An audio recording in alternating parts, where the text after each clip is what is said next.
Masu kallonmu da sauraronmu barkanmu da kasancewa tare da Radio LYB cikin shirin na tare da Radio LYB.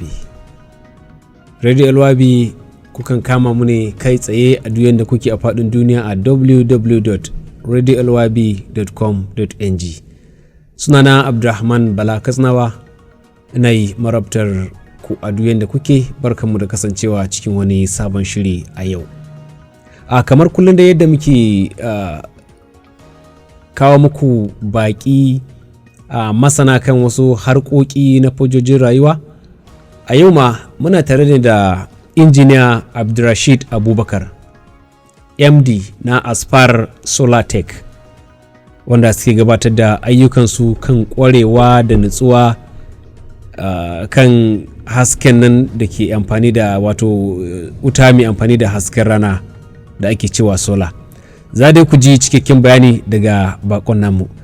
Injiniya Abdulrashid Abubakar, barka da zuwa wannan lokaci. Assalamu alaikum. Kai ne MD na Aspar Solar Tech, wanda ku gabatar da ayyuka daban-daban da suka shafi wannan sola. Me ma ake nufi da ita wannan haske ko sola a ce a takaice?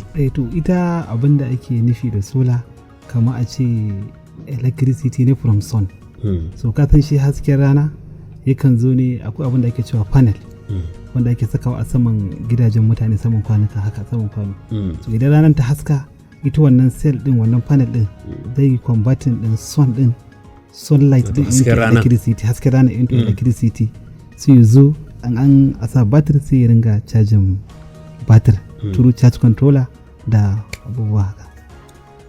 To ya aka yi ka shiga wannan aiki ko harka ta sola a nan Najeriya? To na fara dai tun na jami'a, lokacin muna tun daga na da fara abun tun daga ɗinci 100 level nake abun, so muna yi a ETB.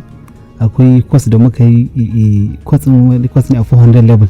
So a nan na fara practicing din abun. So kuma na zo na yi aiki da mutane da yawa wanda gaskiya ba ma 'yan Najeriya ba ne, wasu daga China haka, wasu haka daga India. Wani workshop da su, mun aiki da su da dama. So gaskiya nan ne bin da na kware sosai a harkan sola. To gashi yau kai ne MD na Aspar Solar Tech da kuke gabatar da wannan ayyuka. Ku zalla haɗawa kuke yi ko kuke kirkira ko dai kuke da kamfanin naku? Mu ayyukan da muke a kamfanin mu shine muna design din solar din ko muna installation. Design din shine zamu zo gida mu dauki load analysis na gidan, sample komai da kuma da abin da mutum zai yi, mu yi design, daga nan zamu gane batir, inverter, komai abin da yake bukata kafin sai a zo a masa. To aikin da services namu dai shine solar energy design and installation da kuma CCTV camera, hada CCTV camera, sai kuma remote monitoring and support. So mu iyaka abin da muke kenan, ba mu sai da kaya, sai da kamfanonukan da muka yi collaboration da su, manyan kamfanonukan da suna kaya quality, kaya masu kyau muke harka da su. So yau a Najeriya za mu iya cewa mutane da yawa suna kokarin komawa daga amfani da wutar lantarki zuwa amfani da sola. Sannan mu talakawa mukan ga wannan abu harka ce ta masu kuɗi. Baka ganin cewa wannan harka ce ta talakawa, bara mu iya mu kan mutum bara mu haɗawa a gidajen mu? Wato gaskiya maganar ba haka take ba. Shi sola wato abu ne wanda karfi ne.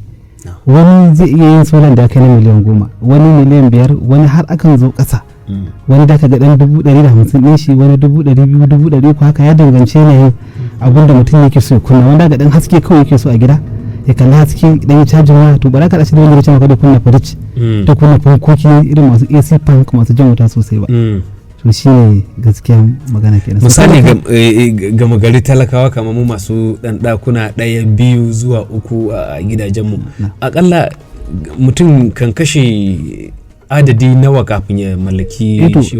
Ka san abin da ke faruwa shi ne, shi sola abu ne wanda ba da kada ka yi shi ba. Dole ka je gidan mutum ka duba koyin da yake amfani da shi, ma wattage din shi nawa ne, how many watt ne. So turu wannan da ka masa da zan sai ka faɗa masa to ga abin da zai yi. Idan dai amfani da batar 100 am ne, in dai amfani da batar da bai kai 100 ba, duk dai turu wannan zai da ka ba mutum shawara to yi kaza idan kunna koyi guda 3 ne, akwai guda 4 ne, ina son fanka DC da yanzu akwai DC fank solar fank wanda ba su jan wuta, wanda daga duka ba su wuce 10 watt ma wasu 15 watt. so da kai sayan batar ɗinka ɗaya zai maka awowi da dama kana amfani da shi. Sola bambancin sa da wutar nefa menene bambancin su? Wato bambancin sola shi kamar yadda na fara bayani a farko na ce shi sola kowa ya sani kuma ce sunlight ne hasken rana. Sola shi kuma in an ce wutar nefa wuta ne da yake zuwa daga dam, ya zo daga dam ya zo turbine ya shiga turbine, akwai prime mover a ciki, convert mechanical energy into electricity, ya tura wa transformer kafin sai wutan ya shigo, ya stepping din shi off, ya sako za step down transformer sai arba cikin gari. So an ka duba yanzu yanda kudin wuta yake karuwa mutane, shi dai hasken rana babu wanda ke biyan shi, amma wutan nefa kuma suka baka wuta dole za ka caje ka kudin da aka biya su kudi a wata, ka ce maka kowane unit kaza da ka biya su kaza. To in kai lissafi abu da kace kashewa a wata a nefa ko kuma a ce a generator ko a wani abu, sai ga cewa idan ka saka solan wannan kudin duk kai saving din su, ba za ka sake kashe irin wannan kudin da kashe irin wannan kudin ba. To ai mu talaka ba mu iya ajiye kudi har da za mu yi wannan da shi, dama ana nefa ma sun zo wani sa'i a biya su a wani wata ne, wani sa'i a yanke wutan da sauransu. Ba ku bullo da wani tsari ba har yanzu yadda za ku rika taimakon mutane yadda nefa ma ke a karba wannan wata a karba? To wannan abun ne yasa akwai wani kamfani na Cloud Energy da suka zo Bauchi nan, so suna ba da loan, akwai easy buy da suke ba da sunbox don wani box da baka ya daga cikin kai so kunna su komai kai so kai da su baka. In misali kana da shago ne, kana da fridge, kana so kunna lot kaza, da ka zo ka rubuta ka faɗa lot a yi design da calculation sai a ga maka za ka cika easy buy da su baka bashi ka ringa biyan su a zuwa shekara kaza. Haka sunbox irin masu ɗan gidaje suna ɗan ɓoye mota haka suke so guda 2-3 haka da su baka shi ma naka na biya duk wata, kuma su duk wata ne, wata ka biya kaza, da haka har abin ya zama naka.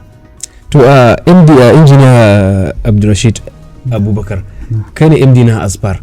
Ku a wajen ku idan mutum ya zo yaya tsarin kafin ya same ku gabatar masa da irin bincike da ya kamata abin da ya yi da sauransu? Farko mu idan mutum ya zo wurin da ya zo farko ce na so a yi saka sola, to da mu ce masa to so ka sola, sai mu ce masa aina ne, sai ba mu location, mukan tashi mu zo har gidan shi, mu ɗauki load analysis na gidan, yana da fridge din shi how many horsepower ne ko kuma nawa ne pound fridge din, a ɗauki ai design, television, bulb, duka yawan ɗauki load na gidan gaba ɗaya mun san a wani time ake dai kuna amfani da su, running time na appliances din da suke cikin gidan, komai da kuma bayan an gama da analysis din gidan sai ai design, tun wannan design calculation din da yake ba mu cewa dai sai kaza mutum da kashe kuɗi da ko bari kashe kuɗi da. Yanzu misali kayi da design calculation ka gane cewa mutum zai amfani da batir guda 4, sai mutum ya ce kai ba zai iya wannan ba, ya fi karfin sa, to kai bai kamata ka matsayin ka wanda ka kore a wannan fannin, sai ka sake rage abu, sai ka ce to amma zai rage lot kaza, idan ya rage lot kaza sai hada da matakin da gona batir 2 dai masa sai yi wannan, to kaga ba za ka ce mutum kaza ba kaza ba zai yi ba. To kuna cajin kuɗin yanayin harkokin ne bisa ga kowane ɗaki ko kuma? Mu design wasu suna karɓan kuɗi, mu gaskiya design calculation da kuma mu a kure muke, saboda mu mutum kula ba mu aiki ba, amma mu shine mu a dai solve problem da mutane suke samu. Da mu maka design din mu kure ne, calculation kuma da mu maka mu ga maka abin da kake bukata. Amma in aka zo bangaren sawa zai in zo bangaren sawa ne, in ka ba mu aikin ka to dole za ka biya mu kuma haka muke tsarin mu. Menene bambancin ku da saura a Aspar Solar? To mu dai ka san ba a ce yawan kai aiki, amma wanda muka musu aiki ko da za su gani za su yi bayani akan aikin da muka yi, kamar san aiki da muka yi a irin su Plateau State, Abuja da nan Bauchi, muna aiki da yawa gaskiya, wanda mu mutane dai mu ce alhamdulillah yanda muka yi aiki da kowa murna ma yake da aikin da muka masa, ba za ka ji mutum masa aiki ya kira ka yau ya kira ka gobe ba, a'a mu ba mu haka da mutane. Har yanzu zan sake koma kan mu gama gari na ƙasa wanda muke amfani da ko ƙasa da dala ɗaya da sauransu a yau da kullum. Matsaloli jama'a na kuka dangane da ita solar ma idan ka yi wani zai ce yana amfani da ita har yanzu zai sake koma kan lantarki, ta ina ake samun wannan matsaloli? Wato kamar bayan da na fara a farko shine ita solar abu ne wanda energy ke so ka bar fawa da kai, to dole sai ka zo ka take load, ban ka take load ka yi calculation, tun wannan calculation da kai din fa da ka gane ba ta panel din guda irin wata ce da ka yi amfani da shi, fawansa nawa ne, panel din suna nan kala kala, akwai 100 watt, akwai 150, akwai 250, akwai 300, akwai 350, akwai 40 har zuwa 500 akwai panel. Yanzu kaman a takaice kaman wannan studio namu na Radio LYB idan muna so mu yi solar a iya nan misali za mu sayi panel kaman nawa da sauransu. Ito ka san abu ne wanda baka isa ka fudu ba ce ka faɗa ba, wanda duniya suna kallo kuma duk wanda ya specializing a solar yana kallo zai faɗa. Dole mun zama take analysis kowane computer kuma duba mun ga power ta nawa ne. Mu kuke amfani da shi ana a yi design calculation kafin mu gane cewa da ku kunna abunku na lokaci kaza zai muku awa kaza, kuma mu da akwai time da aka faɗa na kowanne. Zan kunna computer na awa kaza da mu rubuta, za ku kunna TV na awa kaza da mu rubuta, za ku kunna koyi na awa kaza da a rubuta. To turu shi da calculation a gane energy battery da za ka yi amfani da shi. An gama design na battery a zo a yi na panel, charge controller har da wayan da ake connection da shi. Turu calculation ake yi gasa abun ba da ka ake yin ta ba. To shi da ga mutane suke ta maganganu yanzu akan irin wannan harkan sola din, mutum ya kashe miliyoyin kuɗi amma kuma baya samun abu mai kyau. Kaga mutum ya kunna abu zuwa awa ana magariba ko zuwa rana ɗauke sai ɗauke shi ma. Amma duk da cewa ana zafin rana musamman wani lokaci ma ga a lokacin damuna mutane sun fi kokawa lokacin damuna, lokacin ruwa da kuma lokacin da babu rana kwata-kwata ba a samu hasken ma wani lokaci. So wurin design calculation din abin da ke faruwa shine duka abin da ga an yi connecting din shi a solar, kamar daga su charge controller da su charge controller nan kala biyu ne, akwai MPPT akwai PWM. So akwai wanda shi idan har babu rana sosai ba a cikin rana sosai, idan har wani weather din is cloudy babu rana kwata-kwata, idan ka saka shi ba zai maka aiki ba kamar ɗayan, kamar shi MPPT kenan ana kiran shi current converter, shine wanda ko da even a cloud inda akwai haske in yazo dai cajin batir ana gidan shi MPPT. To injiniya Abdulrashid Abubakar, kafin mu ci gaba muna so ka bamu lambobin waya da masu kallo da sauraro za su abin nan. To mu da akwai 080 67 41 52 83. Isa tuba mun da mai kuma ake samu mu gaskiya. Ba ku da ko email da wani mai kallon ba? Gasa to muna da shi irin Facebook page haka, muna da shi a Solatech, muna da shi a TikTok, muna da shi a Instagram, muna da wa'annan page din muna da su duka. Idan mutum yana so ya zo office in ku kai tsaye. Ga muna nan wurin behind Wiki Oil. Can kan Murtala Mamudu. A nan muke da zama auda. Baya ga nan idan mutum na so a masa kamar yadda kace da ɗauki sample da sauransu kira ku, shi kyauta ne wannan. Shi kyauta ne da sannan gyara a gida da sauransu, shi wannan amma mutum sai ya biya. Shi wannan mutum sai ya biya. Kamar abin da nake faɗa nake cewa batir kala ne. Shi kanta a sola yanzu batir ba za ka zo ka ɗauki batir, misali akwai tubular batir, akwai deep cycle batir, akwai kuma lithium batir. Yanzu misali da kalla akwai mutane suna akwai mutum ne ya so batir wannan kamfanin kamar kamfanin Cloud ya so wani kamfani daban ya zo haɗa su. So kowane kamfani batir akwai different specific gravity nasu, akwai different chemistry da suke da shi. So idan ya zama na ka haɗa su ba za a samu result da ake bukata ba.